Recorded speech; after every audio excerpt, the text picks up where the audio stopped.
Good evening, everybody. I am Nathan Scott, the Executive Director of MassEnergize. It is really good to see you here. And we have a really great program in store for you. So we have some speakers. We also are going to be doing some breakout groups and having some good conversation discussion. So I just want to say, first of all, again, warm welcome. If you have a chance, or if you haven't already, please just take a moment to rename yourself with both your name and either your town or organizational affiliation. We always like to know not only who is here, but where you come from, or which towns you represent, or which organizations you're with. So thank you for taking a moment to do that. And it's good to see we've got a good group with us tonight.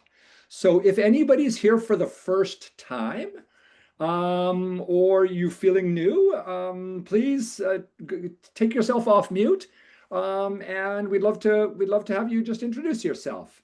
We are a warm and welcoming group, and like to get to know people who are here for the first time. So anybody who would like to introduce themselves, please, you have the floor.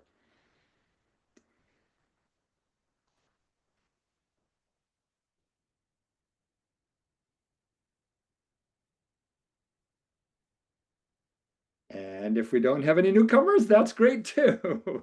So, okay. Well, I just want to say once again, thank you for joining us. And we want to just give you a few updates, some updates from MassEnergize before we get into kind of our evenings program. So I just one or two things just about the community of practice.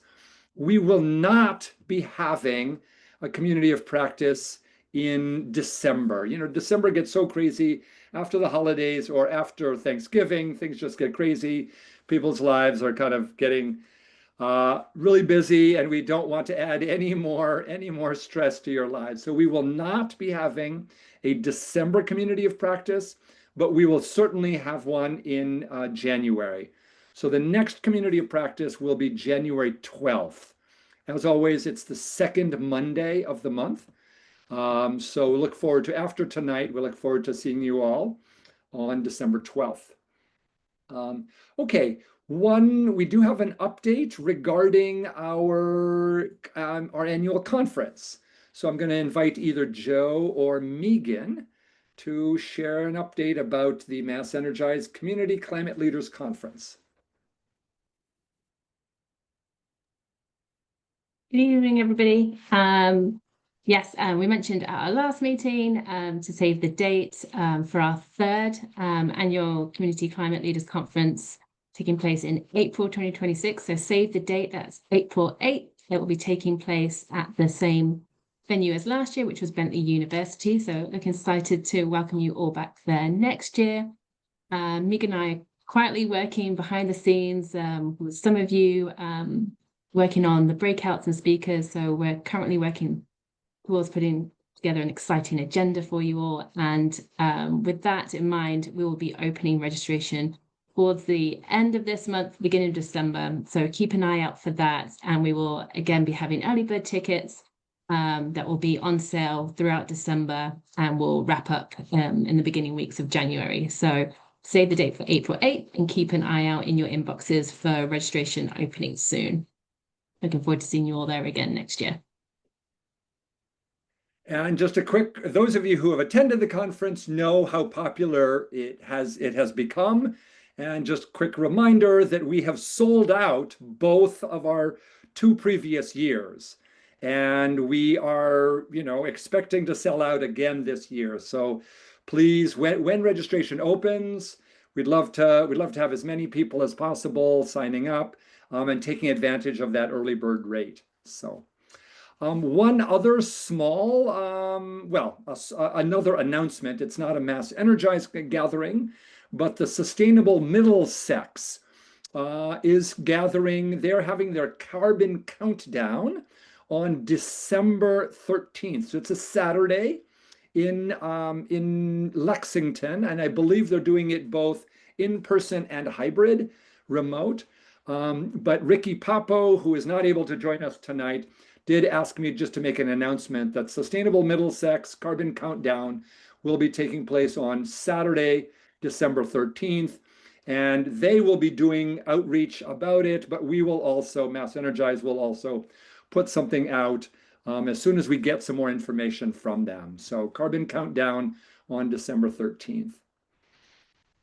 Okay, well, are there any other quick announcements or events happening that people that you want to let people know about? Or actually, you know what? Tell you what, I'm going to ask you to keep that in mind, and I'll give you a chance to make an announcement later. But if you do have an event you do want to publicize or let people know, we'll give you a chance towards the end of this meeting, and you can also put details in the chat. So. Okay, well, without further ado, we have a few special guests with us tonight. The first one is Uzona, and Uzona represents as the founder and CEO, president of Terawatt Energy. So Uzona is here. He's going to be talking about the work that he and his team have been doing, really thinking about affordability of clean energy options as we go forward after incentives have kind of gone away. And so Uzona and the team at Terawatt have been doing some really, really interesting work that I think all of you will want to know about in regards to accessing more information about affordable solar and bringing kind of the cost of solar installations down. And just also those of you who are part of our plug-in campaign, the communities are part of plug-in, will also be having a chance to both hear from and also work with Uzona and Terawatt Energies. But we'll talk about that later at the plug-in meeting. But I just want to give a heads up to some of our communities who are part of plug-in. Okay, Uzona.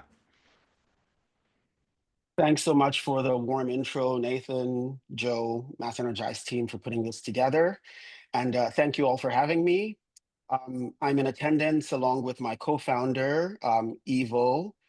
And maybe I'll just, yeah, he just waved. Ivo, do you want to say a few words to introduce yourself before I? Yeah. Nice meeting you all, and thanks for the space.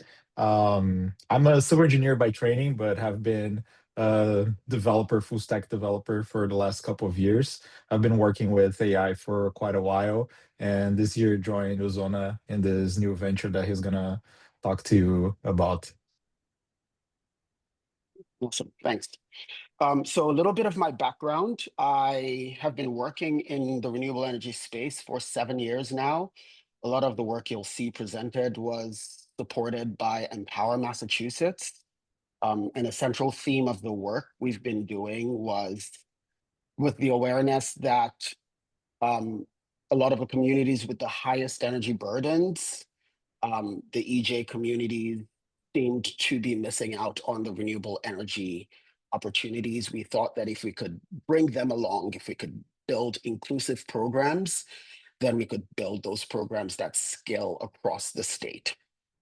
So I'm going to share my screen and kind of talk you through, and Nathan, based on the attendance of this group, it's pretty obvious that we have a lot of experts. Some of these slides are a little introductory, but there's some relevance. So please bear with me if it's not always new information. So the general theme here is what happens after the solar tax credits go away for the affordability of solar. We've probably seen some version of these numbers. We know that climate experts and governments agree that below 350 parts per million is kind of where we want to be in terms of CO2 emissions. Pre-industrial, we were at about 280. Today, we're over 400. We know that emissions from electricity and heat and emissions from transport make up collectively about 60% of those emissions, right? So these two sectors are very important to solve. I'm not sure if people have seen information like this before, but just to quickly explain what we're looking at, current energy mix, oil, they say, is king.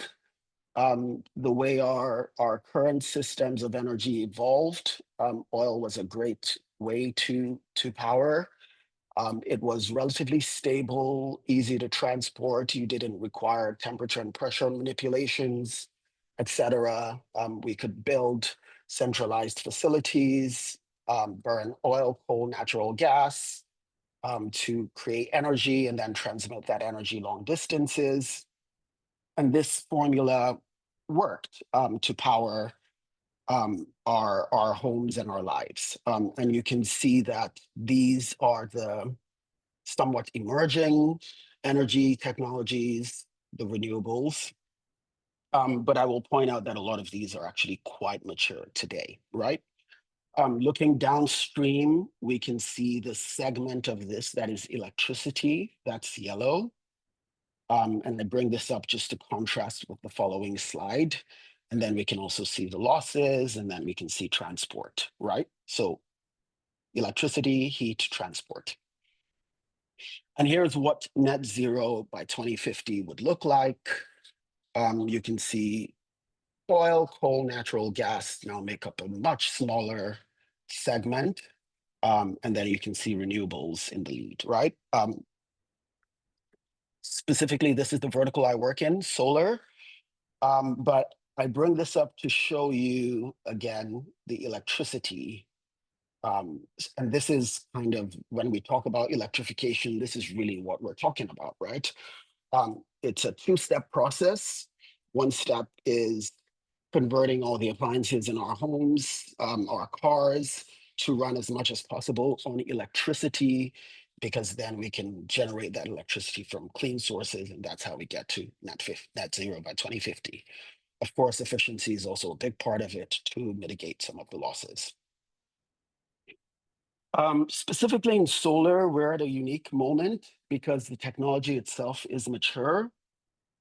In 85% of global power generation can be made cheaper from solar. The levelized cost of electricity from solar is lower in 85% of cases.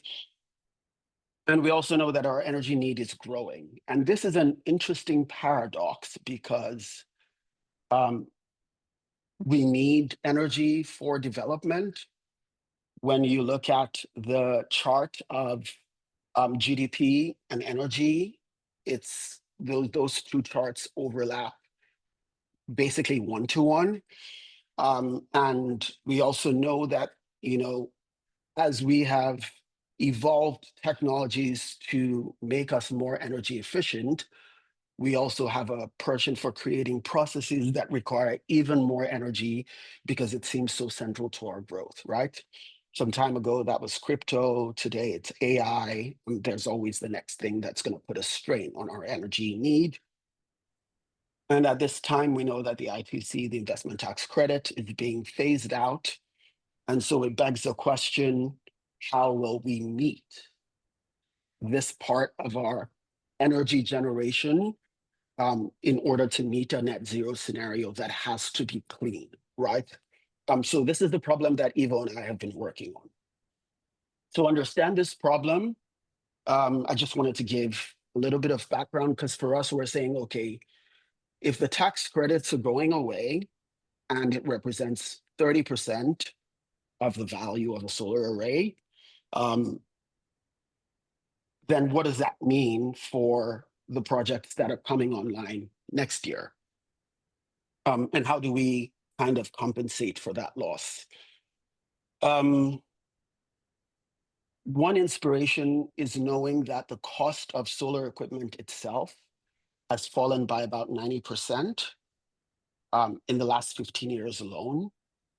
And so that forces us to dig into the numbers to say, if we know that equipment costs are falling, right, why is it still so expensive? It turns out that hardware, meaning your panels, your inverters, your racking, only make up about 1/3 of the cost of a solar array. Don't go blaming your installers just yet, because it's not like their margins are crazy either. Roughly, they're operating on a 10% margin. And that's because they also have this labor component of people who get on the roof and install the solar panels, etc., right? So this leaves what we call the opportunity area.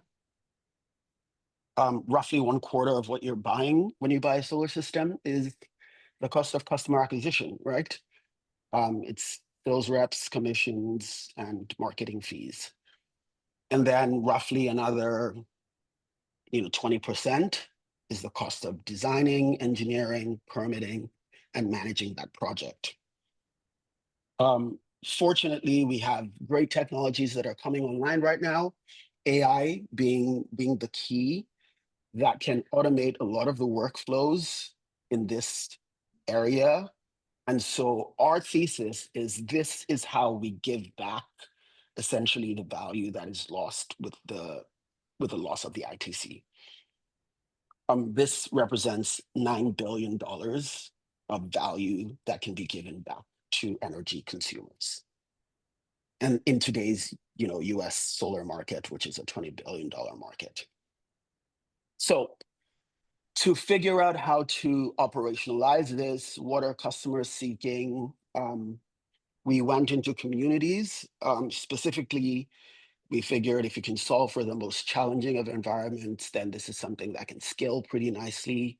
We surveyed 200 homeowners in Brockton, Lawrence, Lynn, Riviera, Mattapan, Dorchester, Roxbury, Chelsea. And we were trying to get a sense of what are their primary drivers if they're to adopt solar. 92% of them were pretty clear that no out-of-pocket cost was a priority, which is pretty consistent. We know that a lot of solar projects are either loaned or financed through lease or PPA. But they also gave some interesting insights, the relevance of having a fixed price. There's some sensitivity to, for example, power purchase agreements or leases that have an escalator. Some of the friction points were things like being told, oh, this solar system will completely replace your bill. But then at the end of the day, if you don't inspect that contract very well, maybe you don't know exactly how much of your energy is being produced by the solar array. Some people are not aware that they're on a plan that's going to escalate over time, et cetera, right? So the customer experience was a big area that they felt needed to be reinforced. And then we saw surprisingly high interest in storage attachment. And the way we did a lot of this analysis was using conjoint analysis, a little bit of a nerd moment here, but rather than asking people on a scale of 1 to 10, right, we just give them 2 scenarios, like I will take a 40% discount on my electricity and lose power if the lights go out, or I will take a 20% discount on my electricity and not lose power in the event that the lights go out. And the way a responder answers a question like that then tells us how much priority they put on storage attachment, for example, right? So a few additional trends we found for buying behaviors. Largely, people want to do their own research. This is kind of in conflict with the leading mechanisms for getting this information out, because about 60% of solar projects originate with a knock on your door, right? And so if someone else is leading and driving this, you're in their vehicle, it's already a loss of control and a loss of power in that dynamic. A lot of responders still would like to talk to someone when making a big purchase, right? So this is not negating the role of guidance in this process.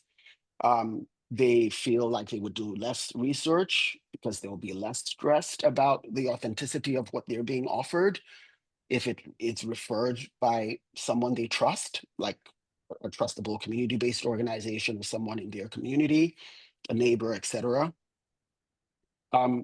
Overwhelmingly, they prefer to shop on the internet. So 4 out of 5 responders.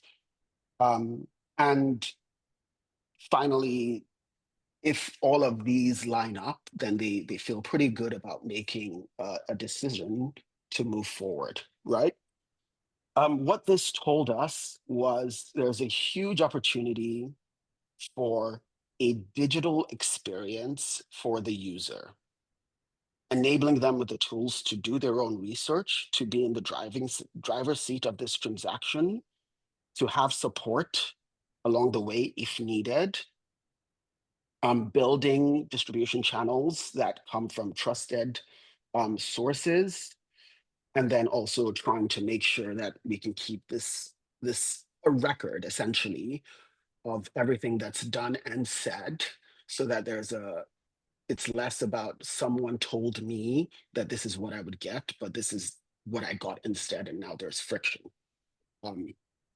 When we thought about it, we're like, but can you really sell something like solar fully with a digital experience? And then we say, well, prior to the pandemic, less than 2% of car sales happened online. And today, with a lot of systems to increase pricing transparency, increase trust, etc., it is possible to sell a car or buy a car entirely without ever going into a showroom, right? And so we built a novel AI energy consultant with minimal prompts, just 2 user inputs. It does a load calculation. It does its own site modeling. It optimizes the system design and energy production. It goes ahead and generates the proposal. And then users can compare quotes. They can dynamically compare financing. What does it mean if I choose a loan versus a lease versus cash? They can be in the driver's seat of their project as it goes through all the stages of development, receiving live updates in real time. And then finally, once installed and activated, they have this one centralized place where they can always come back to see, how's my solar system performing? If I have a question, I can always come back to this one place. This is just a little bit of what this user experience looks like. 2 inputs, what's your address, what's your electric bill? The first quote is generated with just those 2 inputs in less than a second. And then once an account is created, it's a lot more dynamic. The design is in there. Hovering over, for example, a single product like the lease or the loan will show you what's the term length, what are the interest rates. You can expand it to get a little more details on what the product you're looking at. And then, it's a very dynamic comparison. So as you toggle between different options, these bars change, the cash flow statements change, etc. And then once the project is underway, you have statuses as it goes through development. And I'll just zoom in a little bit on one example of testing this AI, asking, should I choose a loan or a lease? And you can see its response. Depends on your preferences. If you prefer no upfront costs and lower monthly payments, lease might be suitable. However, if you want to own your system, potentially save more in the long run, a loan is better. Over 25 years, in your specific case, this is your savings for a lease, 77,000, savings for a loan, 140,000, right? So while this AI agent lives with people 24/7, we also recognize that people like human interactions. So if at any point they ask, I would like to speak to a person, it gets live transferred to an agent. And then that person also has a suite of tools, can originate a video call, screen share, all on platform without leaving this one place. Good news is we're partnering with MassEnergize to bring early access to the plugin Metro West communities. And we're hoping over the coming weeks, this countdown, there's one more feature we're currently building out. So what having built this flow to be able to identify one installer and make this one recommendation, we now want to turn on a marketplace that would allow users to compare also across multiple installers, also instantly, to then identify the best EPC to fulfill that project. EPC here is engineering, procurement, construction, which is what we call installers. So over the next couple of weeks, we're finalizing some of the design elements of the marketplace module, and our process of design, like I say, a lot of this was built with community input, is to always keep going back to stakeholders seeking feedback for how good of a job we're doing in addressing the pain points. And we would very much like to invite members of this panel to be part of that journey in helping us craft a user and community experience that's well suited to all of the use cases that we may miss inherently, right? I will say we currently have this product fully translated to 5 languages. So with the click of a button, you can be viewing everything you're looking at right now in Mandarin, every word on that screen, etc. And we'll keep evolving as we move forward. I like to wrap it up just by highlighting that these are real lives we set out to touch, and real lives that are being in fact touched. This is Sandra and her lovely family out in Brockton. And you can see that with nothing out of their pocket, this was like an extremely complex project, needed a full roof replacement, and it needed an electrical panel upgrade, and we're still able to deliver 20% first year savings despite the scope creep that came up with this project. And we're only just getting started. So we look forward to continuing to work within our communities, partnering with the MassEnergize communities as well, to help Massachusetts users gain more agency, and also lower the soft costs as they seek renewable energy solutions on the backside of the investment tax credits being gone. Thank you for your time, and happy to invite some questions. Great. Super. Thank you, Uzona. And we're already starting to get a few questions in the chat.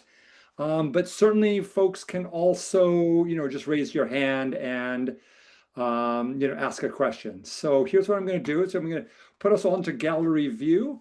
And I'd like to take one or two of the questions in the chat, and then we'll kind of go back and forth between live questions and questions, coming through. So Uzona, first question.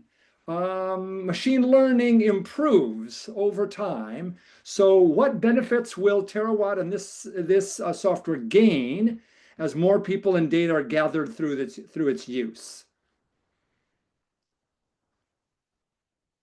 That is a fantastic question. Ivo, do you want to take a stab at it first? Yeah, of course. The models we are building, they will do several different tasks. So we'll be able with usage to optimize all the parts of the process from user intake, like understanding their preferences so that we can shorten that path to getting to a system that fits their needs the best, all the way to also improving the estimates that we're getting with the design. So getting the designs as close as possible to real production data.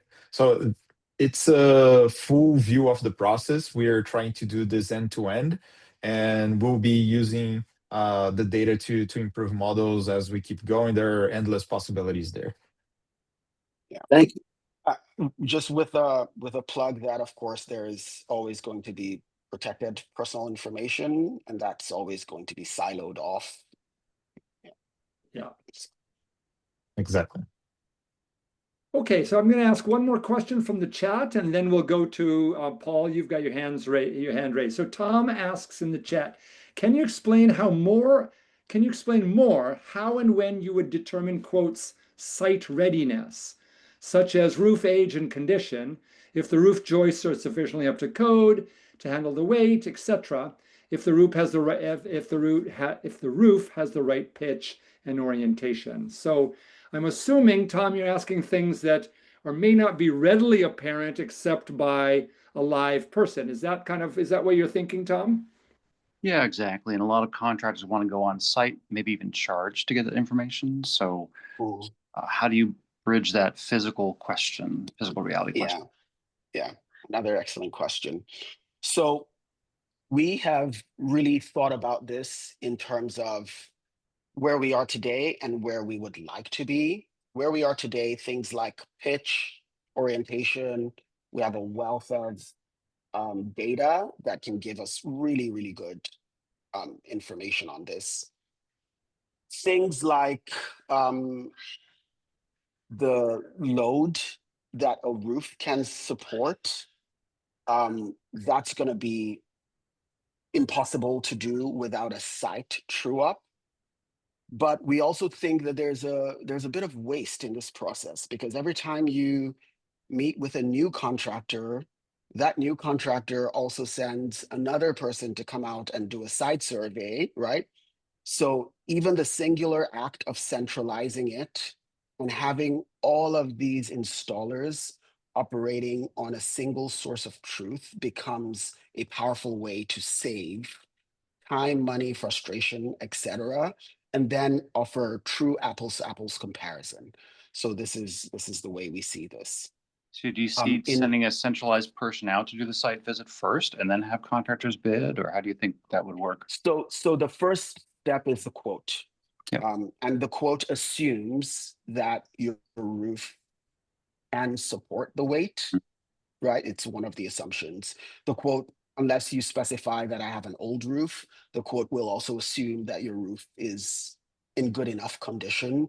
Mm. And so when we do a site survey, it will be possible, for example, to dock drones and just send drones out to take pictures of roofs and return, Mm. and not have to send people to do that work, right? And so Mm. just incrementally automating pieces of this value chain. And then ultimately someone will have to do a structural engineering on this Mm. site. But if we only do that one time and it's coming much further along, at this point, you've typically already chosen your installer, right? So it's not like it's changing your choice, because you've compared all these installers based on Mm. apples to apples on the same exact set of designs and plan sets. Right, but it might be a stoppage point where you kind of go down the path, you've done all this work, and then you realize, gee, I have to update my roof joists. Oh yeah. So it's sort of Oh a yeah. blocker, right? So Yeah. how do you think about that from the standpoint of that's a cost that the installer incurs? They go out to the customer, everything's great, spend all this time and energy, and the homeowner does too, and then Mhm. doesn't work, right? So Yeah. um, Yeah. Another great question. Currently, change orders are a part of the workflow. mhm, The okay, project that you initially sign is not always going to be the project you install. So if you all right, need if we flag you need a re-roof, then that triggers a change order. mm, And you, the user, always have the choice of saying, I still want to proceed with this project in light of the new information that I've been given. So change orders are how we account for scope changes that are unforeseeable. And unfortunately, you can't reduce the risk of that to zero. mm, okay. Good. Thanks for the Okay. questions. Yeah, Paul Lowenstein. Yeah, I just unmuted myself. We just got new solar panels on our roof, and we paid, the total cost was about $71,000, including $20,000 for a new roof and $6,000 for removal of the old 2012 vintage leased panels.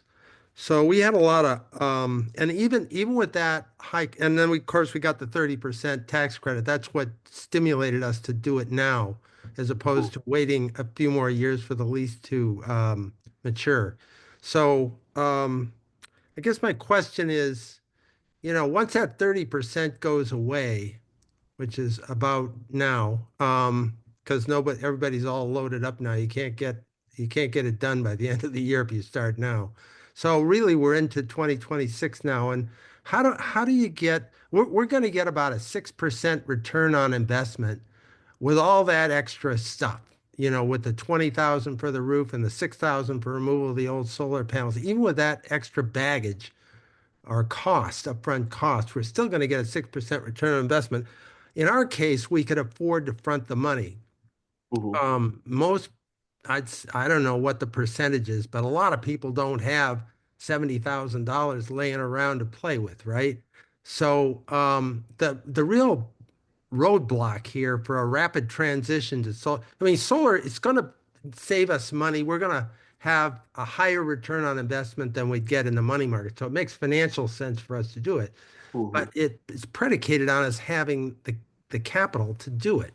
And most Mhm. people don't have that. And I'm wondering about substitutes for that 30%. And in particular, I want to ask you about loan guarantees. What if the state were to guarantee loans for people so that when they could go out and get a loan, put it in the solar panels, wipe out their utility bills, and have a better, you know, financial situation because their return on investment is better with the solar panels than without, and that loan guarantee gets them over the hurdle, that upfront Mhm. cost hurdle.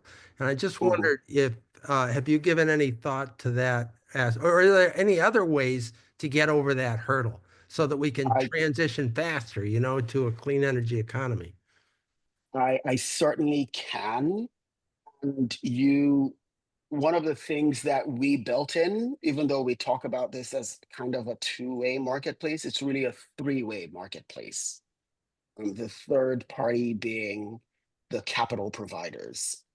So we have a lot of integrated lending solutions built into the product so that when a customer says, I have a $500 monthly average bill, and they get back an initial quote that says your bill is now going to be 300 per month, that is based on we've taken a loan, we've computed the interest and the term length of that loan, and we've been able to come back and say, in this particular situation, based on how much light you're getting, etc., this is how much energy we can make on site with this system size, and this is what it's going to cost to do that. I want to speak more immediately to an undervalued opportunity, which will be, in my assessment, zero leases or zero PPAs. Why? Because for the next 2 years, third-party ownership, which is lease and power purchase agreement, is still able to receive that tax credit. And the way third-party owners have typically floated those tax credits onto homeowners is through lower monthly payments. Uh, uh, an insider's perspective has led me to a wealth of data that in reality, a lot of the markup that individuals pay is because the the gatekeepers of this information can afford to the book value of those assets typically is registered much higher than someone who's cash buying, right? So a lot of that spread on a lease or a power purchase agreement is not going to the homeowner. And this is something that we feel like a product like ours can fix because it's just automating it, it's standardizing the pricing, and it's minimizing like price gouging, if you will. So over the next 2 years, we think that leases and power purchase agreements would be a good way to try to take whatever little value is left in tax credits. And then our goal overarching is to lower the overall cost of solar. And this is from the automations we're building in, which accounts for up to 45% of the project costs. And therefore, coming out of this, we've essentially given back that tax credit in terms of a lower price per watt for solar arrays. Does that answer your question? It does. Yeah, I think you answered my question, but I'm struggling to understand the answer. It gets complicated, doesn't it? Yeah, that 45%, if you can reduce that by a lot through AI or whatever, and drones, that definitely, that's in the same order of magnitude as the 30% tax credit that's going away. So what about loan guarantees? Would that help? I can talk to that for a little bit if you want. Um, sure. Yeah, Susan, is that you? Yeah. Sure. I'm hoping this is applicable. The Energy Saving Home Loan Program out of the Massachusetts Bank gives out loans from 0.5% to 2.5% or something like that for people with incomes, I would say around 200,000 or whatever. And those loans are made only for energy efficiency improvements. And solar is one of them, but they don't let you go immediately to solar. They come and do an inspection on your house, and they want you to have your house tight. They want it to have, weatherized and sturdy and all that stuff before, and all those other things that would make your house ready for solar before they will give you money to put into the solar. For example, my house was almost ready. And so they said, fix this and that, two things. And then, yes, you can have the rest of your money for the solar. We wanted to increase our field. So I think that kind of return on the money, if you go through that kind of a loan, is fantastic. It has a lot of, caveats with it, but it's good for a lot of people if you know about it. Hello? Does anybody else? I mean, I know Tom's there. Maybe he can pop in because both he and I have been exploring this for our own use. So Tom, why don't you continue? Yeah, I mean, it's a 2% loan at the upper end, and it's a 20-year loan up to about $100,000, depending on your kind of debt to income ratio. So it's a pretty useful tool. Not everyone likes to go into debt, and it's a long-term debt, so it's cheap on a monthly basis. I don't know what the sort of guarantee or default sort of position. I did ask them that question. They don't really have an answer at the time, but I do want to follow up with them on that. But the idea is it's a very low interest rate, and so it's a low carrying cost for the loan, and that's a good option for something like solar, which would pay back probably more than 2% a year. Okay, good. Well, thank you. We've got a couple more questions. I want to be sure to get to them, and then we're going to move on. But one question from Steve Uzona is somebody who's had some trouble with the solar vendor, who's asking, even though it's a lease, he's being asked to pay for the panels, the replacement panels. And just, do you have any advice for Steve in that case? Steve, I would be happy to help you take a look at whatever paperwork you have handy. Often that agreement delineates the installer's responsibilities. Sometimes there's also, if there's a capital provider associated with this, there may, no, okay. No. So I'd be happy to take a look at the paperwork with you Great. and try and identify a pathway forward. Would appreciate that. Of course. I Great. can drop my email in the chat box so Right, you yeah. have it. Yeah. Okay, so Uzona, another question about how you're vetting your installers. What role do you have in quality control, customer, in terms of AI handling this? What's the vetting process, and what's your role in customer service? Thanks for that. Ivo, do you want to? Can you take that? And Okay, I will. sure. Oh, actually, let me just try a first step. Sorry. So we do have a very big network of partners, but we have only been working with a few selected that have already created a lot of projects, and they have a very strong track record.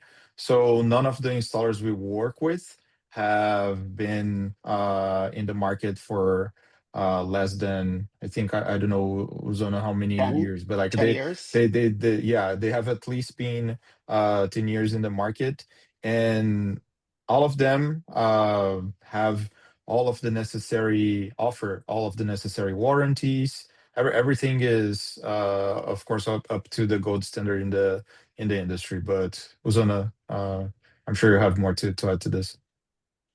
Yeah, so there are many layers of accountability and ownership.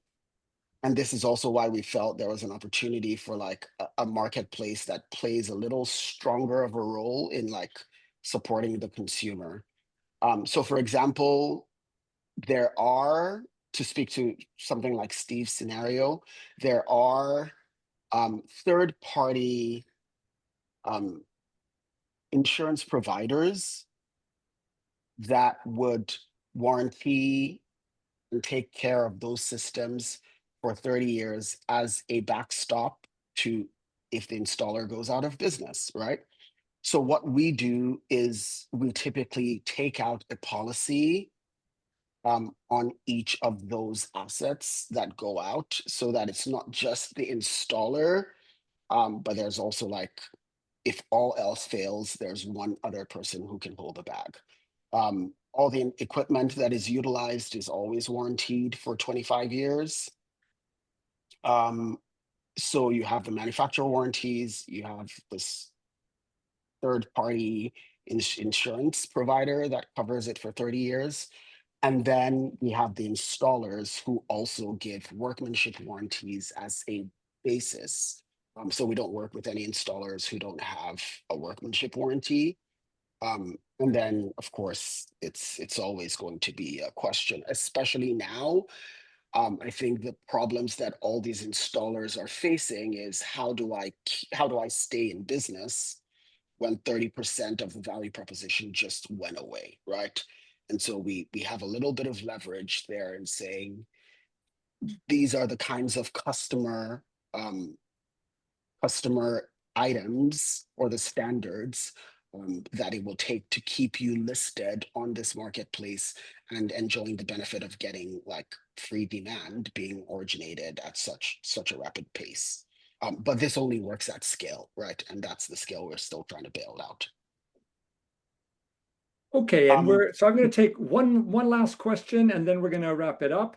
And this is kind of a two-part question, but can you compare your tool and your approach and how it differs from both EnergySage as well as Google's Project Sunroof? What are the distinguishing features of the Terawatt tool? Okay, so there are different classes of assets. And I think the most rudimentary class of assets is like estimators, right? An estimator says you can save in this range. But it's not an actual quote, meaning it's not actionable. If you wanted to move forward with what you see on Google, you're going to end up on a list, and then you're going to end up starting that process over with installers. You're going to have to fill out forms. You're going to have to wait for people to design projects and get back to you with those projects they designed. Our user flow is different in that you get your quote instantly. There's no gatekeeping. And then when you get into the marketplace, your data is still held private. You can shortlist installers, you can have conversations with them. It's only the point at which you decide, okay, this is the person I want to work with, that your entire file gets transferred to them. So there's also a layer built in there for just like protecting the customer's interest rather than being, I'm trying not to call everyone else just a lead aggregator, but in essence, that's what the model that operates on those other sides is. It's a lead aggregator. They get a lot of demand, they spread that around with installers, and then each installer has to do all the work And so if each installer has to do all the work, then each installer is going to charge you for all that work they have to do. And then they're going to charge you the premium for knowing after I do all this work for you, you may not go with me, you may go with my competitor. So that's the stuff that we're automating away from the workflows, in order to keep it competitive to the end user. Okay, well, thank you, Zona, very much. We look forward to hearing more as time goes on and to working with you. And anybody who does want to reach out to Zona to find out some more, his address is in the chat here, which is zona@terawattenergies.com. And then with that, we're going to switch to our next presenter. And I want to welcome Frank Nitti from National Grid, who's going to be talking a little bit about mass save programs specific to renters. So, Frank. Great. Thank you so much for the introduction. Happy to be here. Let me fire up my presentation here. All right. Everyone can see that okay? Yes, now we can. Yes. Okay. Fantastic. Well, again, thank you so much. My name is Frank Nitti. I work for National Grid, managing the 5+ unit multifamily portfolio. And as already introduced, I'll be discussing renter opportunities today. So I've been with National Grid and the Mass Save program for about 3.5 years now, managing this program. Prior to that, I have been working in the energy efficiency and sustainability industry for about 12 years. I've always been working adjacent to the Mass Save program, which many of you know is actually not difficult to do because there's so many robust incentives out there. I was regional energy manager for the city of Chelsea and the town of Winthrop for a period of time. After that, I was at Harvard University doing LEED certification for all of their properties. And now I'm back here with the Mass Save program. So, and loving it. I think it's the best program in the country and hoping to continue to shed light on all the opportunities that we have. So I'm going to high level kind of go through the path to decarbonization and sort of the new direction the programs are sort of moving in. And then for offers for moderate income customers, renters, and designated equity communities, sort of very high level. And then I'll go into specifically the multifamily program. So again, together, here's our sort of mission statement for Mass Save, which you can see on the Mass Save website. Let's glance over that.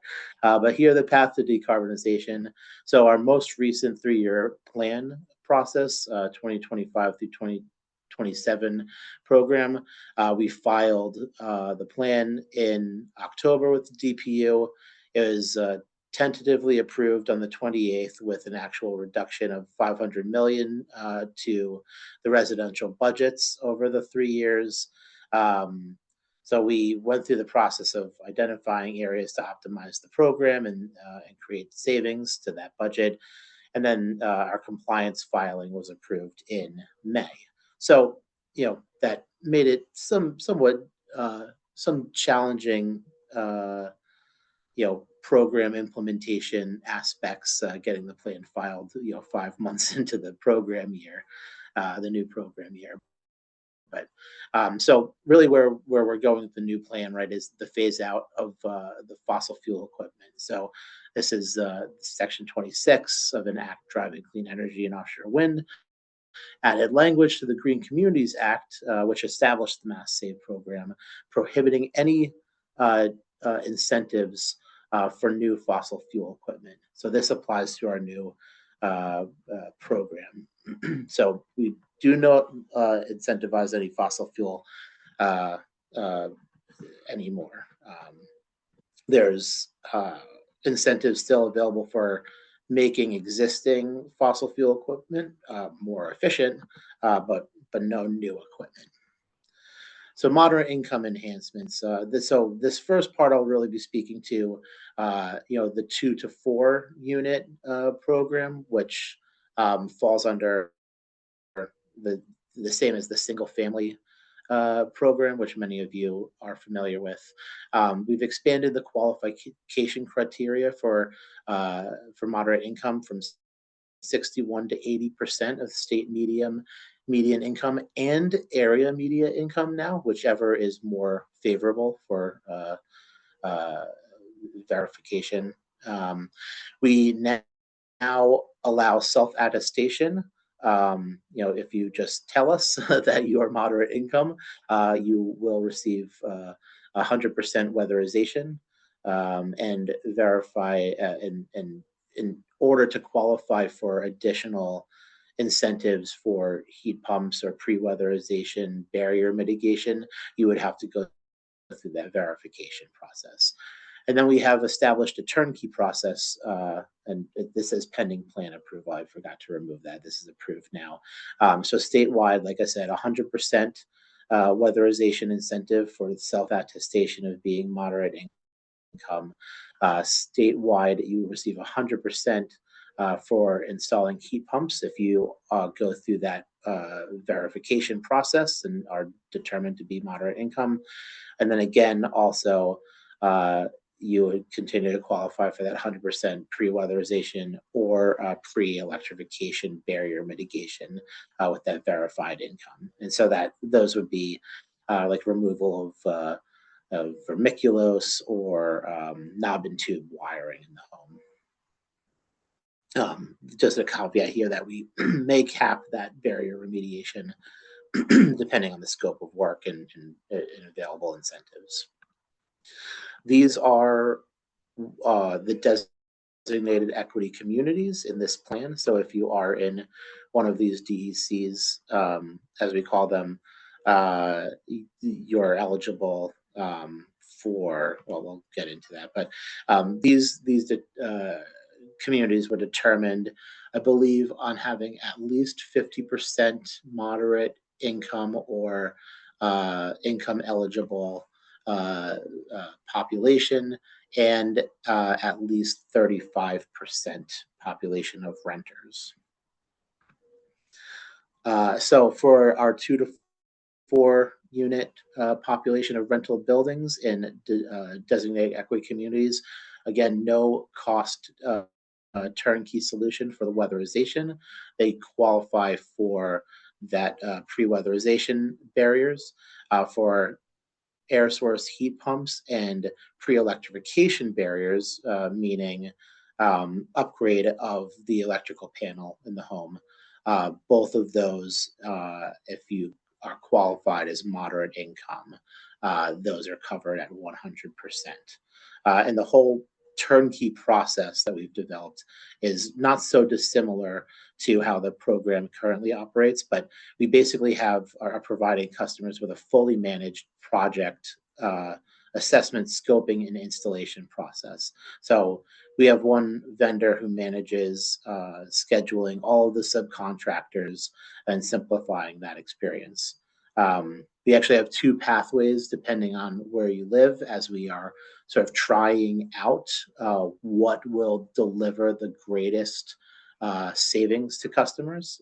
So we have one process through one of our lead vendors where they will do the scope for the heat pumps, and then we'll bring on an installer to do that installation and manage that installer and do the whole process that way. And then we have another lead vendor that also has a heat pump installing wing of the company, and so they'll typically do the entire design and installation themselves. And so we're basically live testing in different markets where we hope to get the greatest savings, where to determine how we want to, what path should be the predominant one moving forward in future years. To go over the turnkey services for the multifamily 5+ program. Really, if you do own a 5+ unit property, the program is not really changing in any sort of significant way. It already is a turnkey process where our lead vendor goes out, provides a no-cost site assessment, identifies whatever incentivizable energy measures exist at the site. They bring in an installer that is already a pre-approved trade ally of the program, manage that process, do in process QA and site visits while weatherization or whatever measures are being installed, and ultimately the cost of the project is reduced, and the customer doesn't need to receive a rebate check or anything. That it's just reduced at point of sale, essentially. So again, that turnkey process doesn't change much. We will continue to do that, and basically solicit bids for heat pump projects for our customers to try to get the best cost for them based on the design from our lead vendor. So who's eligible for these programs? It's any residential complex or facility with 5 or more dwelling units at the site, where 50% or more of the residents are not low income. So this is any apartment facilities or condominium sites. One of the requirements, I recognize that this is opportunities for renters, but the challenge is that renters don't have the autonomy to be able to make changes to the facility. And so we really do need to work with an authorized representative of the facility, whether that be a property manager, a condo board member, or the landlord or owner of the facility. They have to be the ones that enroll. And so really what I want to try to stress is that, we will work with renters to try and obtain information about from them of who their authorized representative of the facility is, or whatever contact information they may be able to provide. We know the renter-landlord relationship is not always the sunniest one out there, and that there's lots of trepidation from renters. And so we at no point will ever divulge anybody's name. Our lead vendor can be very discreet in saying, like, there are residents at your facility have expressed interest in energy efficiency and improved comfortability, and we have a way of being able to help provide that through the program at no cost to you if it's a fully renter occupied building. And so that's the message we really want to spread out there, is that we'll be more than happy to work with the renters to try to identify that representative, and be more than happy to discuss the benefits, both financial and from comfortability and reduced complaints. That's really the message we want to be spreading out there to help renters also generate leads and be a mouthpiece for the program. In terms of incentives that are available for both electric and natural gas facilities, we still provide the shower heads, aerators, and pipe insulation at no cost, as well as air sealing and programmable thermostats and Wi-Fi thermostats. Those are all at no cost. Insulation is up to 75% of the cost for condo facilities. For fully renter occupied properties, again, that is 100% incentive for insulation. Air source heat pumps are generally $3,500 per ton, and that's pending review and pre-approval. And that's typically for, like, again, condos where it's an individual who is installing that for their one unit. For larger facilities with central systems, we generally will follow a custom incentive process similar to the commercial program. So our lead vendor will do a full engineering workup of the air source heat pump scope, and based in the energy, the incentive will be based on the energy savings of the project. And that actually goes for any, well, say is like complex type project, right? So that's, if you're installing like VFDs or ECMs on existing equipment, the electrification, there's sometimes like, if we're looking at like lighting systems, anything that's more of like a complicated engineering sort of venture for the property. And actually, one thing I didn't have on that list for commercially metered. So for a property that has a commercial common area meter, so for like common area lighting or exterior lighting, it's on a commercial rate, we still provide fixtures for those common area spaces. Unfortunately, we can't incentivize lighting for residential units or residential meters anymore. I think that went away a few years ago with the previous plan from the DPU. So that is regulatorily not allowed anymore. In terms of program delivery, our lead vendor is Rise Engineering. They have been the lead vendor for this program for very many years, I think well over a decade.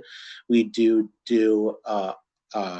RFPs regularly, typically every 3 to 4 years, like sort of in alignment with the program, the 3-year plan program cycle. Rise continues to win that bid. So they really have a lot of experience in the multifamily sector, and do a really fantastic job for all of the PAs, with the exception of Berkshire Gas, who utilizes the Center for Ecotechnology, CET.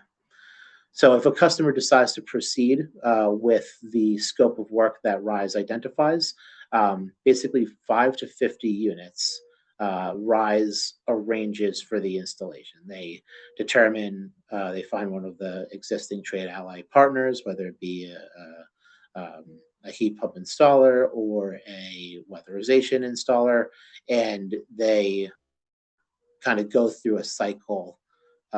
They cycle through those trade allies so that everybody is eventually getting a piece of work. For units that are, for facilities that are 50 plus units, they actually put every job out to competitive bid to that network of qualified installation contractors to ensure that customers are getting the best price, particularly because those larger facilities tend to have much more expensive work, right? So again, if you are an installation contractor, or if you know anybody here on the call that knows anybody that's ever expressed interest in trying to work in the Mass Save program, please feel free to contact the information I have at the end of the slide, the representative at Rise, whose information I'll be providing. So they'll always they'll go through a series of documentation and paperwork to sign off on, and there's the insurance requirements that Rise requires them to have, and so they'll go through that process with the installation contractor to get them signed up. One of the biggest improvements to the multifamily program in this plan is that we now have a way of verifying a building at whole building as being moderate income. This was I feel, a limitation in the last plan. It was something that we just weren't addressing. I think the moderate income opportunities in the single family or 2 to 4 space were sort of like developed late in the 3-year plan, as we identified more of a need for that sector of customer. But at the time, it wasn't feasible to ask a 300 unit facility to income qualify every single person that lived there, right? There's just not everyone will do it. It's impossible to get everybody to do it. And B, administratively, it was impossible to have our lead vendor take on that level of administrative burden under the existing contract that we had. And so we worked really hard to identify ways of verifying buildings at scale, and this time around. And so what we've come to, that all of the program sponsors approve at this point, is any property that is 29 to 49% income eligible automatically qualifies as moderate income. So those properties that are 50% or more automatically go through our income eligible program. And so we feel like, in this situation, those properties that don't qualify for the income eligible program, but we know have a high enough population of folks on that rate, we're just going to automatically qualify as moderate income now, which I think is totally fair. And we also are in the process of developing census blocks. And so this is areas that we know based on the census and information that we have that we know have high likelihood of moderate income population living there. So that's still being developed. But then we do have other qualification methods, depending on what kind of documentation we can get from like the landlord or the property management company. But those are all going to be basically based on the program sponsor's approval. So it can range depending on on the PA's discretion with some of those. And so that's all stuff that will get worked out while as a property goes through the process with RISE. And so these moderate income properties are all eligible for those enhanced incentives. 100% weatherization, 100% heat pump install. And yes, I absolutely mean that. And I have gotten some, I have one project that's being proposed as a $2 million incentive for heat pumps. So they become very sizable. But yes, we absolutely will incentivize that heat pump project at 100%.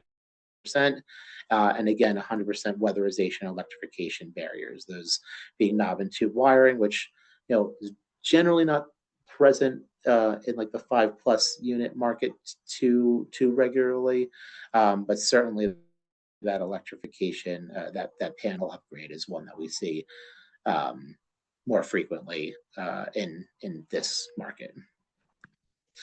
And so I want to make sure that anybody that lives in a multifamily property can get someone from RISE out there to do the assessment. And so I'm giving you a very specific individual and a very specific phone number to call that will always get you to this gentleman.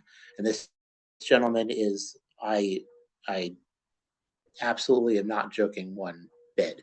He is the most responsive human being I've ever met in my life. Like, I will send him a lead and he is getting back to me in, I'm no joke, like 10, 15 minutes, like every single time, telling me, oh, I've already reached back out to them here's the update.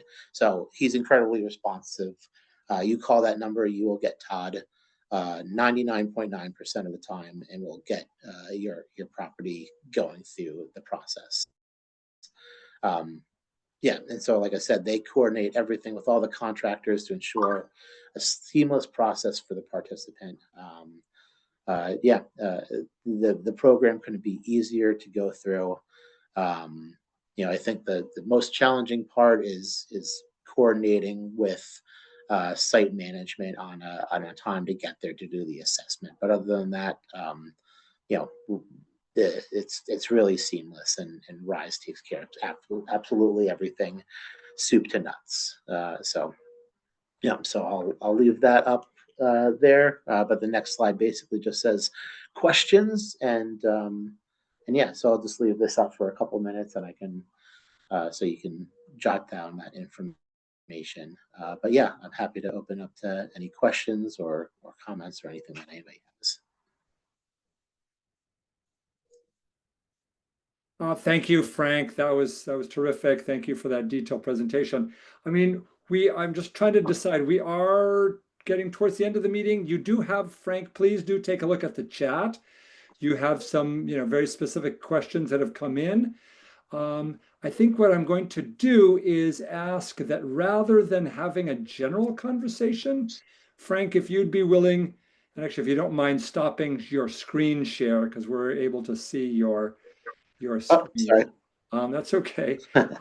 But please, Karen and one or two others had some really good questions in the chat.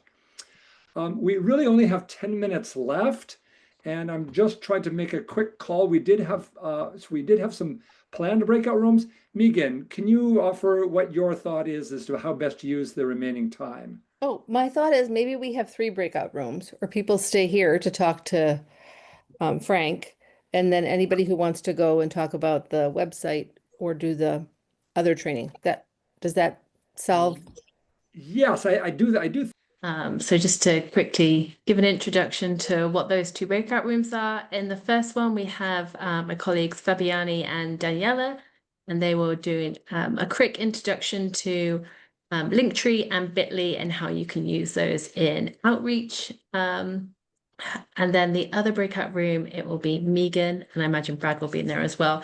And for those of you who have a MassEnergize community platform, as you might have been aware, Miriam talked through a couple of months ago about how we will be transitioning to a new hosting platform for the websites, and that will be WordPress. So if any of you have any questions, jump into that breakout room, and Megan, and I expect Brad will be there as well to help answer some questions on what that migration to the new platform looks like. So those are the 2 breakout rooms that we have. And then if anybody else, as Nathan and Megan were saying, has any questions for Frank, stay here and don't join a breakout room.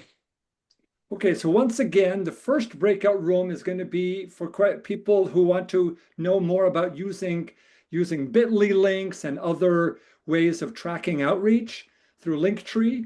And the second breakout room is if you have questions if you're a MassEnergize community with questions about the transition to our WordPress site. Susan, did you have a question for Frank that you wanted to ask? Yes, I have a lot of questions about this. I understand how to identify the people in the zones that you're going to be doing these programs in. What I don't understand is how do you work within an apartment, a 1 to 4 apartment, with the landlord and the tenant? I understand that if any work's going to be done, the landlord has to cooperate, but how do you do that if the tenant is a little apprehensive, or does the landlord have to do this? That's what I'm trying to figure out. What are you going to get if the landlord doesn't want anything and the tenant does? Unfortunately, in that scenario, if the landlord won't approve any improvements to their property, there's not much that we can do. In the event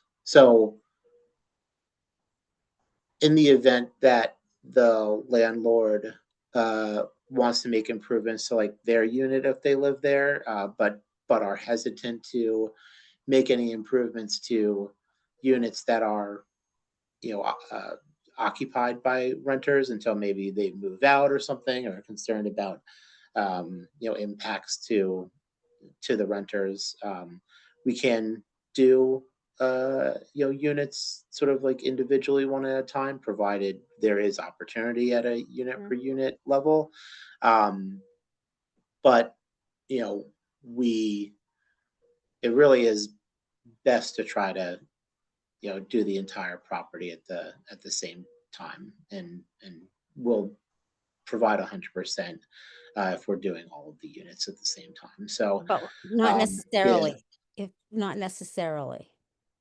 What do you One mean? they can be done one at a time if there's a problem with. I've been We working can, with landlords and their tenants for 3 or 4 years now, and it gets really complicated when you have to deal with tenant and landlord. They vary as to who they like and what they'll do, and it's really sticky. I know. I unfortunately I don't work on the single family, the 2 to 4 side of the program. So I got to be honest. What I know is only from what I kind of discuss with my colleague that manages that program. So I wish I could be more help in that sector. I do know.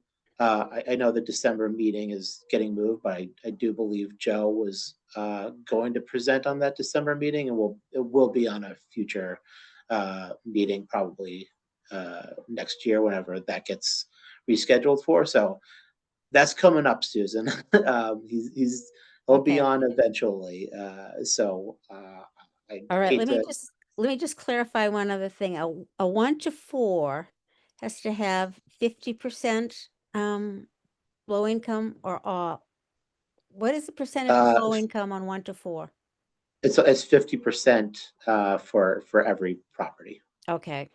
Yep. But individual units can be done, but if the whole thing, apartment unit has to be done, it's 50%.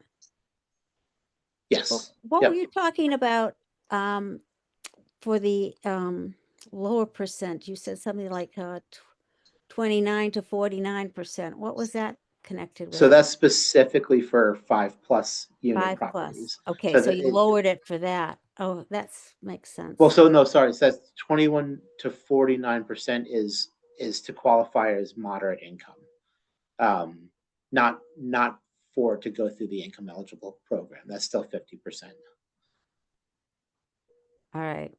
Yeah. So in the 1 to 4 program, right, everybody to qualify for moderate income, at least for like the 100% incentive for heat pumps and things, everybody has to go through that income verification.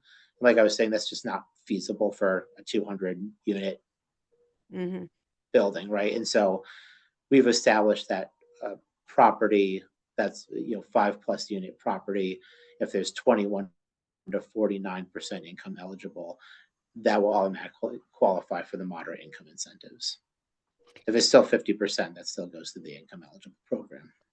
Okay, we're going to be working with teachers in the Somerville school system.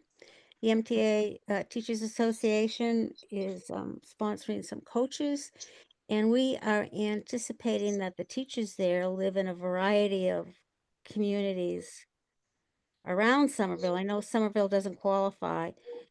How do you suggest that? Is there an easy way to figure out if they? I looked at your maps at the Environmental Justice, DEC maps, and if we have an address, is there some way that we can call up and see what zone they're in? Or do we have to go through a map process? And Oh, you know what? That's a great question, Susan. yeah, because I tried to do it last night and I couldn't. Yeah, so that's a great question. Let me double check on that's definitely a resource I feel like we should have in masssave.com. So let me bring that back to the team. But then also by the end of this year, actually, I think pretty shortly, one of the other things that we have to deliver on in the plan is launching a statewide customer, I hate to say customer call center, there's some other name for it, but a centralized resource that will be able to get customers to any portion of the program without having to get like danced around like a whole bunch of like phone trees and stuff. Oh, that's And nice. so I feel like that's definitely a resource that they should be able to have too if you call and get through to that customer resource center. So let me bring that back to that PM as well. But it definitely should be like just as you would go on the state website and be like, hey, who's my utility? Like you should very easily on MassSave be able to pull up if you're in one of the designated equity communities under this plan or not. So That would make I believe if you so I'll bring that back. okay. All right. Well, In the meantime, feel free. I mean, I know we're recording this, so you have the list for my presentation. Feel free to use that. But that's a great suggestion for folks who don't have that list. great. It's wonderful. I'm just, and the other question is, I don't know if this is appropriate question or not, but how did 2 zones get connected down on Martha's Vineyard or something? One of the islands down there, they have 2 zones. Do they have really that many low income people there? Or moderate? I can't speak to that because it's not my territory, so I don't know. How were they determined? Do you know? Also, I know it's like it's it was either 35% or more renter population, 50% either moderate income or low income population, and then I think there was like a third determining factor, and that was under gross underutilization of the program. Yeah. So That might have it been. might have been qualifying on that people just Yeah, weren't using the program on the island. Yeah.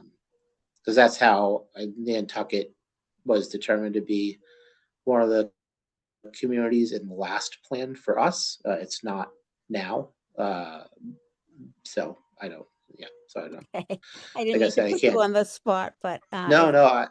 I don't know specifically. Like I said, because it's not my territory. We don't have service there, but I well, think that's probably what it was. can I call this? We're not going to start in Somerville till the new year.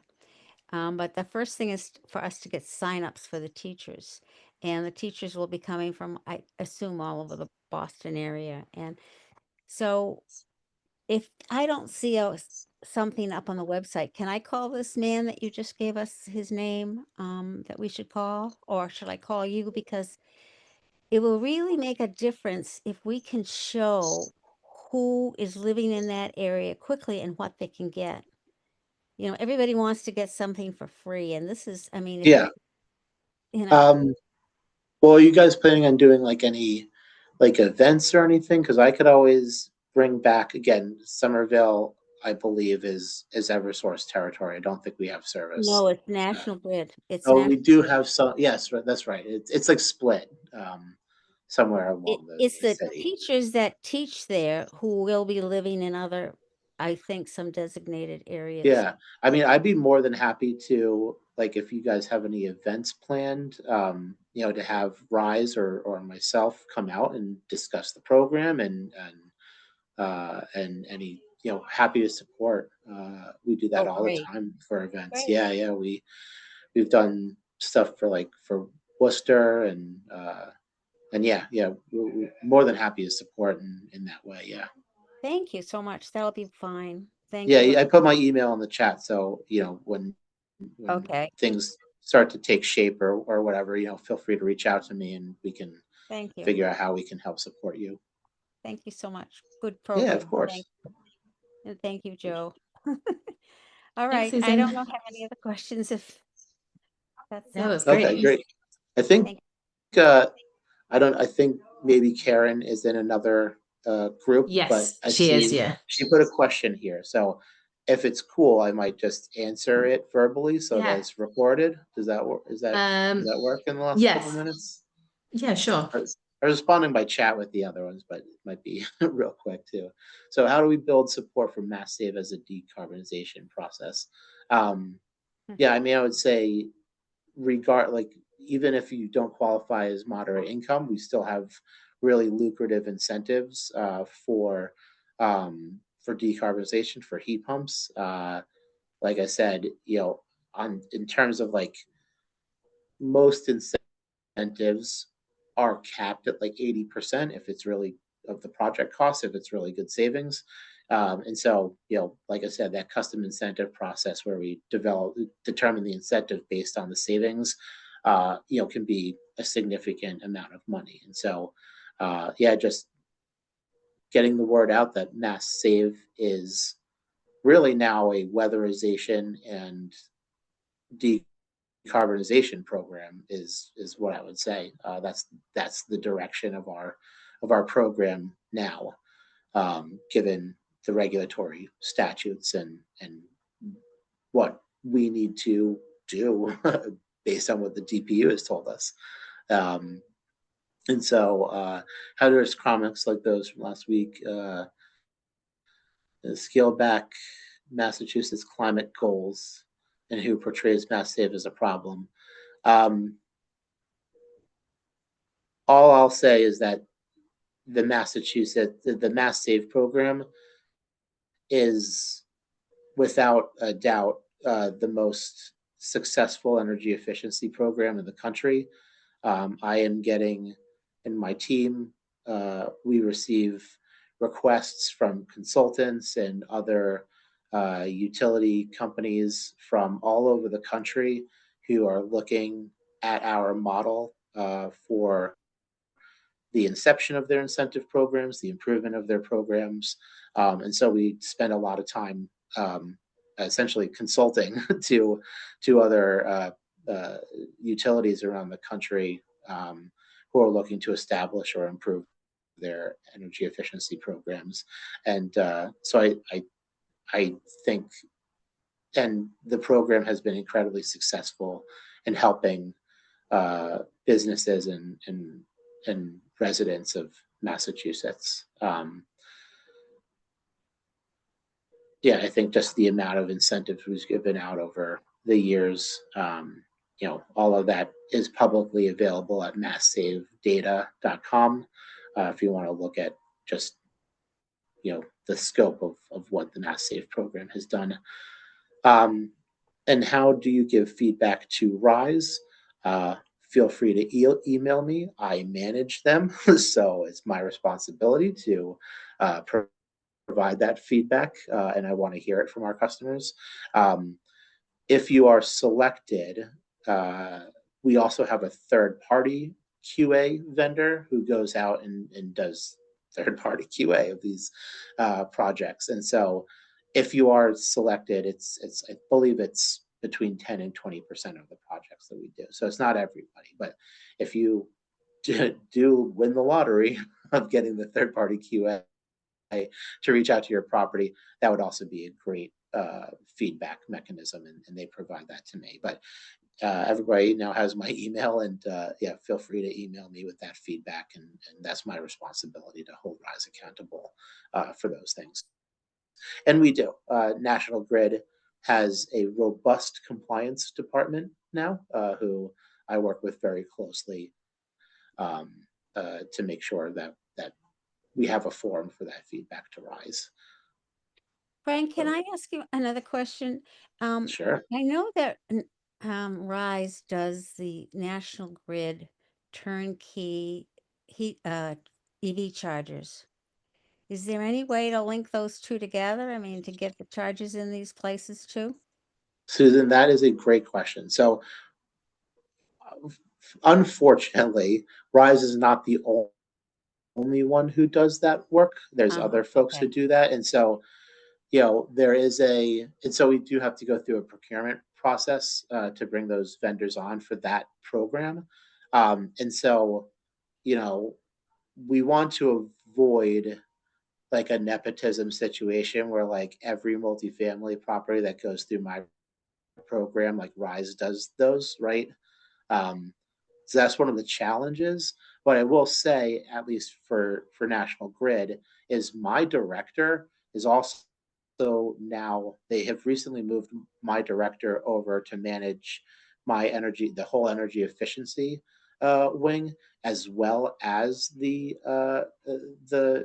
EV charging programs, with the whole purpose of trying to be able to bring both of those programs better in alignment. So we are working Got on it. Okay. that, and Okay. we just can't be in a position where like Rise gets sole sourced all of the work. You know what I mean? Well, yeah, don't quite understand how everything's divvied out. But one more question: am I correct in understanding that cap agencies aren't involved in any of this work? Not for any of, so there is a separate income eligible multifamily program that I believe a previous meeting, Nicole Cooper was on with the income eligible team. And so she manages, so any, like I said, any of those properties that are 50% or more income eligible residents go through that income eligible program. They So go I through. monitor, Okay, I gotta get this straight. They go through the local cap agency and not through yes, your vendors? correct. Yep. Oh my God. Yeah, I know. It's unfortunately it's all regulatory requirements, of where Well, that money comes from. oh, we couldn't, we've got all these low income people, and I know their budget was cut and all that stuff, but we have these people waiting in line like for months to get an assessment. So are these other people in Yeah. DEC going to go through the same problem? Um, I mean, anybody that is in a building, in a 5+ unit building that is 50% or more income eligible customers, goes through that income eligible program. So, you know, I, Okay. I know, I understand like that program has the utilization of that program has increased so significantly in the last like 2 to 3 years. I do recognize that they're having budget challenges over there, and of course, like a reduction of 500 million from our original budget certainly has made that more of a challenge. Mhm. Yeah. Okay. Thank you. Thank you very Yeah, much. no, yeah. And again, I don't manage that program, so I can't speak super intelligently to it. Just what I do know. But I would certainly defer questions on those programs to the appropriate program manager. So I don't know if they shared their contact information at the last meeting that they were at. I think it was last month's. But I would, anything involving the income eligible program, I defer to them. Yeah, Susan, you can find the presentation and the contact information on the MassEnergize Resource Centre. That should all be in there. Thank you. Thanks, Frank. And thanks, Uzona. You're back. Thank you for your presentations tonight.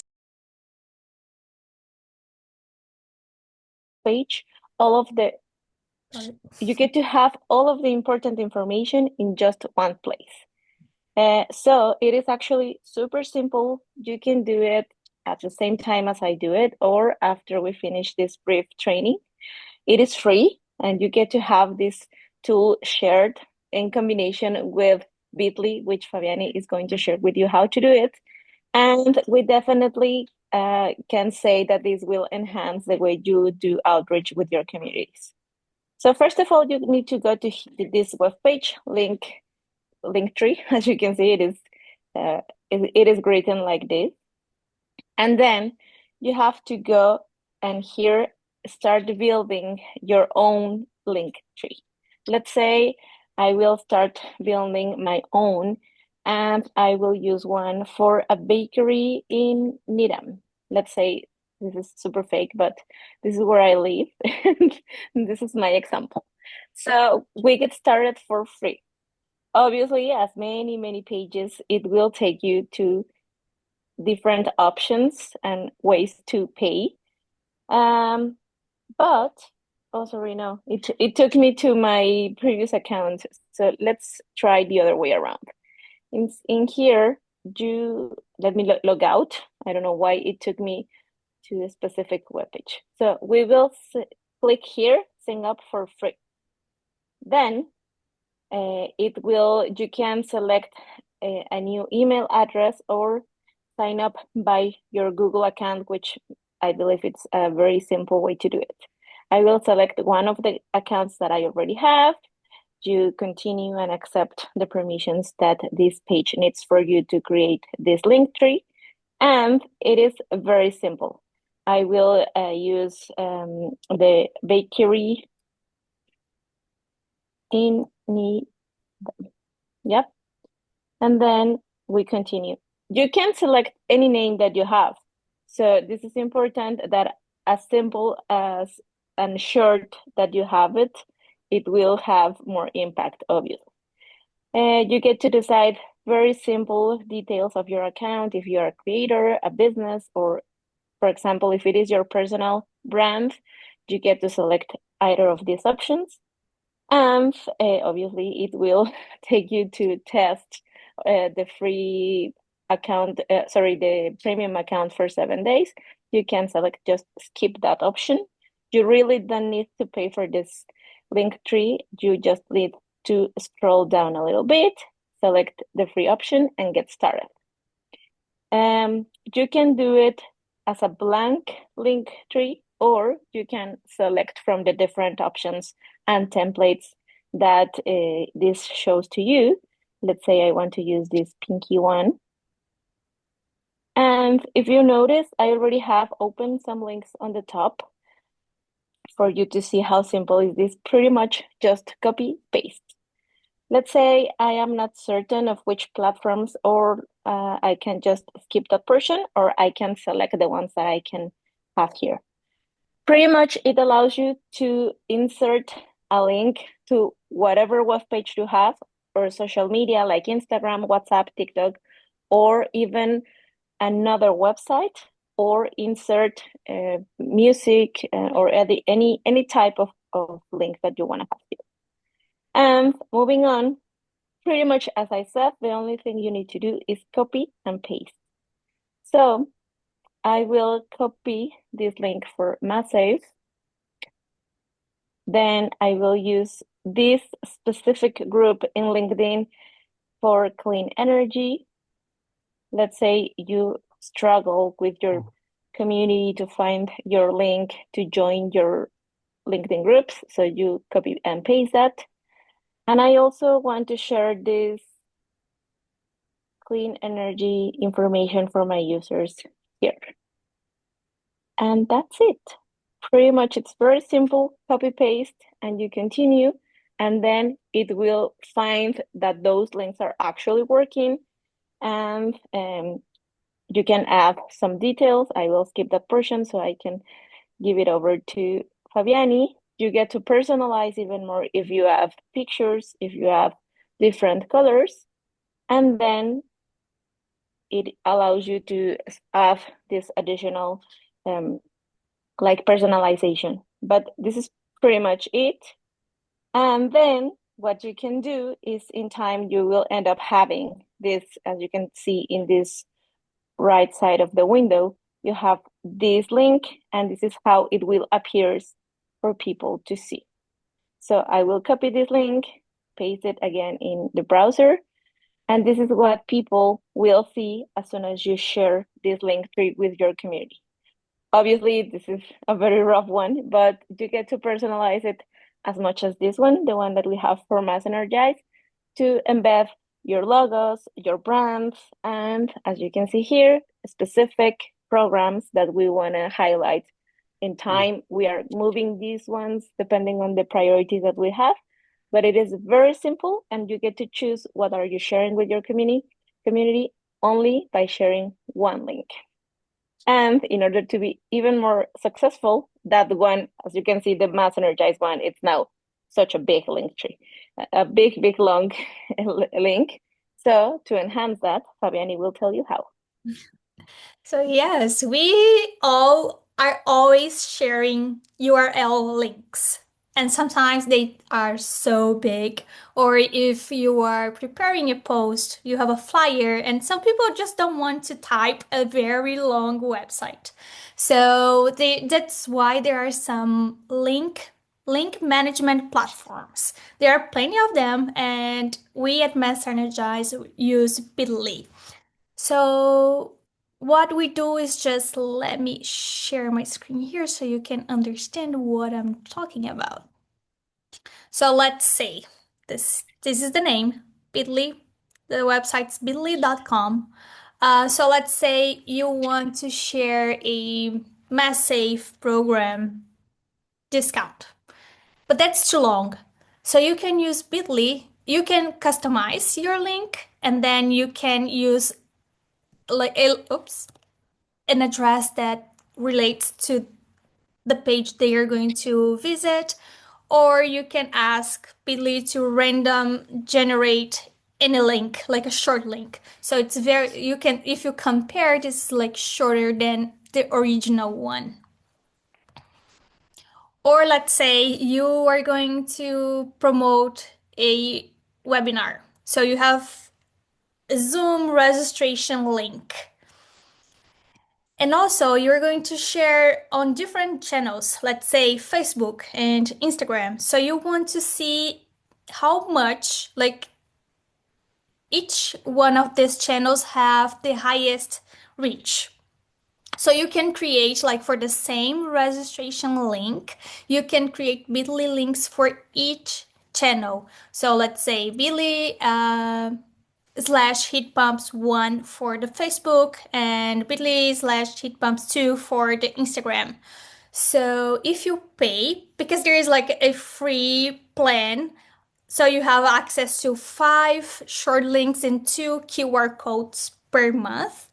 But if you pay, you have access to a analytics report. So you can see all the engagement and clicks to all of your links. Same when you have a newsletter or you have, let's say, a flyer, you are inviting people for an in-person event and you want them to RSVP. So you can just create a QR code. So that's pretty simple. You go to Bitly. This is my free plan. So it is the same as the paid one. So you go to links. Let's say I want to share about the seasonal heat pump rates. I just copy the link and I go to links and create link. I just paste the URL and I'm going to say mass seasonal HP discount. And then just let me move you here. So I go to create your link. And here's your link. You can copy and share it with anyone. And also you can create a QR code for the same link, or if you want to just create a QR code for a flyer. So it's same thing. You just go to create code, paste the URL you want, and then you can have a title so you know what this is about, and then you design your code. The nice thing about the paid plan is that you can see engagements, link clicks, QR code scans, and also you can define a dashboard. In that dashboard, you can see engagement over time by referrer. So if they came through, like, you can see if they came through Google, Facebook, like all the different channels. So that's the difference from the free version and the paid plan. And of course, you have access to more links and you can generate more codes, QR codes. So if you're interested in knowing the prices, you can pay it just, if you want to try it just 1 month, make sure you go to monthly and you can see the core one is free. And then if you want to just test it 1 month, then it is $35. But as I said, Bitly is not the only management platform that you're going to find. There is Tiny URL as well, but this is what we use. So yes, questions for me or Daniela. So the dashboarding for Bitly, how customizable is that? Or is it just they have a template of Yes, you can manage if you want a certain amount of time, like a period, or if you have a campaign and you just want to like as we as MassEnergize, we have heat pumps campaigns, solar campaigns. So we can choose anything that's related to solar. So you can choose by topic, by channel, by Mhm, country. You can see by location as well, mhm. over time. So yeah, you can always play. There are options that you can play. So you can create as many dashboards as you want. Okay. Okay. That's cool. That's cool. And then your link tree, where does it live? in the web in Yeah, but linktree.com. like usually where would do you have a link to your link tree, for example, on your social media feed?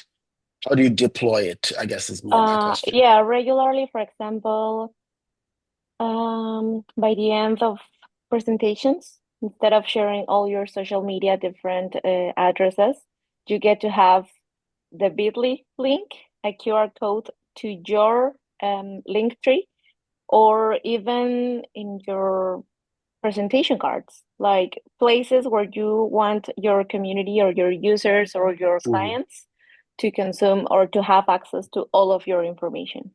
mhm. Yeah, That's cool. I usually Okay. see some businesses, like small businesses, they have WhatsApp, and then when you try to buy a service or know more, there's the Linktree link, so you'll see Mhm, all the services and social media in only one place. mhm, mhm. Yep. Okay. Okay. That's helpful. Thanks.